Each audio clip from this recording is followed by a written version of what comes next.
Dear followers, friends, and unfollowers, ang pagiging isang digital content creator ay hindi pagpapa-impress. Dito na ipapakita namin ang totoo sa sarili namin. Dito namin na ipapakita ang aming mga hidden talents.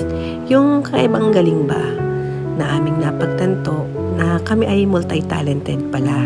Ika nga sa kanta ay, come what may sahod man o wala, ay masaya na din kami kasi dito kami nag-enjoy. Kaya sa mga followers, friends, and unfollowers, kapag naman dumaan sa wall ninyo ang mga content namin, pusuan man lang or mag-comment kung nagagandahan sa mga content namin.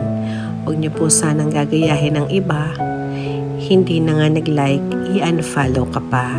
Saklap yun, di ba ga mga Lodi? Nagmamahal ang inyong kabayan, ang digital creator at ang babaeng driver.